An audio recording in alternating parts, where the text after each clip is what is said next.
Thought you were gonna go over there and have some gas problems going on. You got tags all over the place. I got tags. Look at this. I got now. Here's what I got rings on my fingers. Here's what we got going today. Yeah. We are doing things. I am talking about things and people. Now, I've never met any of these artists. I've never met the Diamonds. I never met the Crew Cuts. I never met the McGuire sisters. That was before my time. Well, yeah, McGuire sisters. Yeah. But I never met Gene Vincent. Okay, I'll put that on pause. Sorry. Oh, okay. You were talking. I was just saying. I've never met these people. I'm trying to find a. Do we want to know anything about Gene Vincent? I do. I don't really know anything about him. I know I like him. He was a Elvis. They figured that he would have gone a lot farther if Elvis hadn't come out. Yeah. Where did he go? Vincent. I'm trying to figure out how to play just one song at a time off this thing. I can't figure out what I'm doing here. Go ahead. You were saying his name was Gene Vincent. He would have been Elvis if Elvis wasn't around. But look at this. Look, just a small little thing like this. That's all I got? I got all kinds of music by him, but Beep Opalula and A Lot of Lovin' were his two big hits. Here I go again.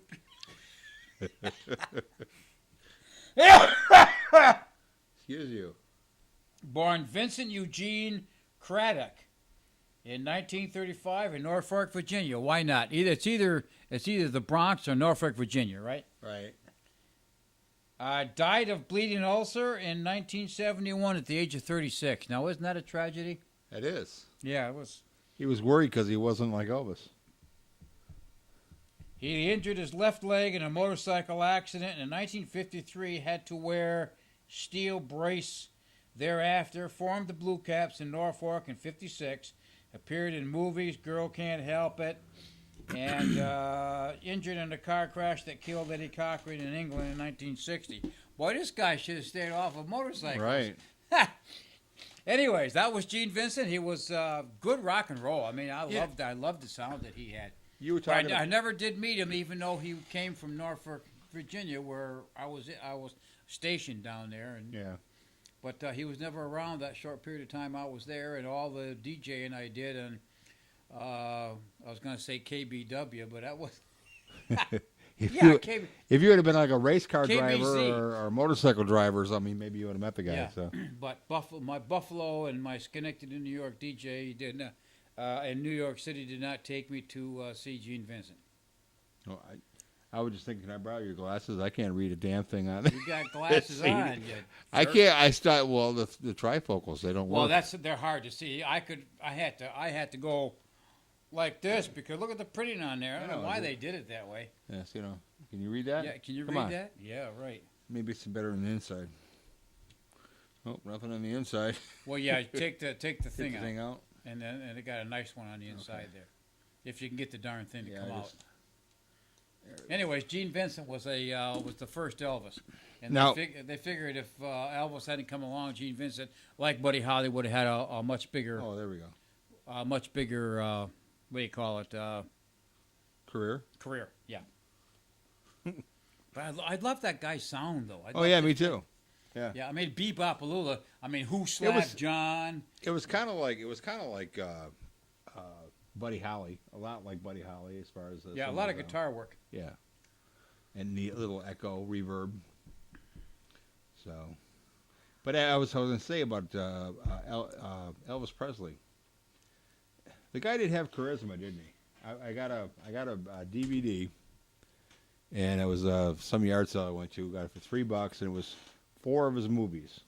One was Jailhouse Rock, which he's a terrible actor in it, but he had charisma, and good stuff, good singing. Yeah. The other one was my favorite one of all time, my favorite Elvis movie.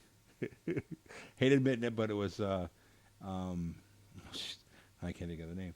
It was it happened at the World Fair. The World's Fair. Yeah, that was a great. I loved all the songs in there. I mean, poor Terry. I was singing every song with Elvis when he came on. What came from that? I don't think there was really any hits that came from that one, to be honest with you. I can't remember. But my sister had the record of that because of course the Colonel released all his when he went overseas. He released all his movie albums, so that was one of the ones she had, and had the little girl in there and stuff that he was taking care of, and anyway. Oh yeah. Okay, yeah. So I always thought it was a good one. I forget I like Love Me Tender, and I haven't seen that. I haven't seen that movie in forever. Love Me Tender and King Creole. Well, Love Me Tender was one of the few songs that Elvis wrote, wasn't it? I don't know if he wrote it or not. I never looked. I think he did. I think he wrote Love Me Tender. That was It came from the old RLE from way back in the 20s. The tune. The tune did? Yeah. Well, maybe he didn't write it then. I thought he did. I don't think so. Okay. Well, shall we hear a Diamonds tune? Yeah. What do you want? The Diamonds. Let's see. Why do fools fall in love? Now, here's what they did. The Diamonds were a white doo-wop group. And they were good. Like Vanilla Ice doo-wop. was a white rapping. Yeah, but guy. I wouldn't compare him with Vanilla Ice because Vanilla Ice sucked. Where the Diamonds, the Diamonds were good. So, anyway. The group was from Canada. Oh, really? Yeah, they were formed in Canada. The Diamonds are still going too, aren't they? I think I've seen them on PBS a few times. Is it Kowalski? Huh? I'm trying to think of who still got the Diamonds. There's probably only a few of them. La. The guy puts the handkerchief over his head. He was funny. Yeah, they're still touring. Yeah. Are they? Yeah. Yeah. Because they didn't have a whole lot of a ton of hits, but they had quite a few. I mean, they just had great harmonies anyway. But Why Do Fools Fall in Love? That's not really one of their big hits. That was somebody else. It was Little Anthony's. That was Franklin, but see, Frankie Lyman. Yeah, but these are your cover versions, right? See, that's because the blacks hadn't come up, and so they did the white. So cover the whites version. did like Pat Boone was famous for that. It just happens Although that the Diamonds were good imitators of and if you look at your charts, you'll find Why Do Fools Fall in Love, Frankie Lyman's Mayonnaise number 5, and then the Diamonds made number 8. Now, what about Little Darling though? They're the only. No, that was the only one. That was their song. Okay, that was their signature song. All right. Daddy and Cool. Of course, I don't think I've ever heard that one. We were Daddy Cool, Daddy Cool. You and I have talked about seeing the Diamonds and seeing how the one guy pushes the thing over his head. The handkerchief over his head. Yeah. Oh, bop, bop, bop, de wada, wada, bop, bop, bop. I never heard this one. Either Batman, Wolfman, Frankenstein, and Dracula. Or Dracula. You want me to tell you a little secret? I haven't heard it either. Want to hear it? I don't care. All right. Number 18. I mean, nobody's watching us anyway, so that's right. Here we go. A little hot there.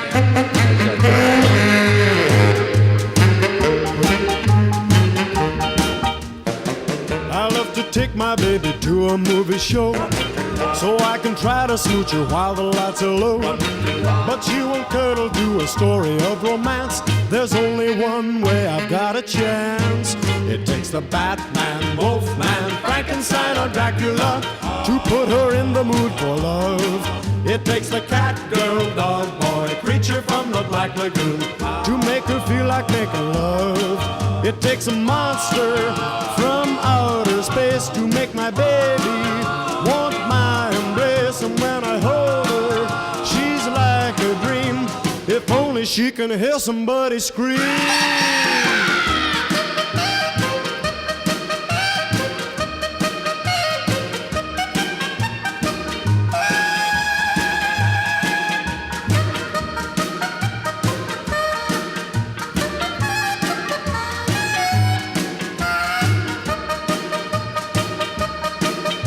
She doesn't go for parking down in Lover's Lane, and lots of moonlight doesn't drive this girl insane.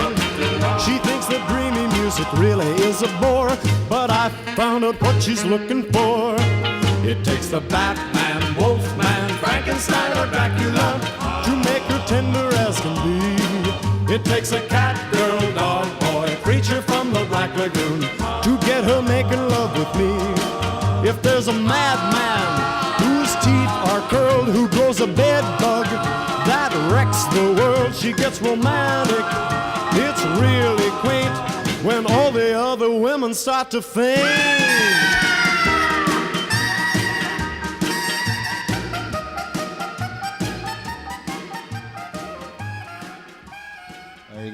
Okay, what it says here is that the Diamonds and the Crew Cuts were the first white groups to cover R&B hits, Yeah. and they were both from Canada. Okay. So it's the Canadians that are responsible for the rhythm and blues being pushed down. So. They said that the Diamond story began in Ontario, Canada, with David Somerville, an audio engineer for Canada Broadcasting Corporation, encountered a vocal quartet who wanted to audition for CBS or CBC TV.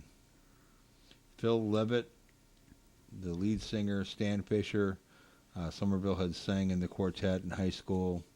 Anyway, so after they got started that way. Sounds kind of like the story of Queen. Queen all got started, but they were engineers in college, and then decided to make some extra money by singing. What are you looking for? Well, I got another 45 by Gene I want to play. Oh, okay.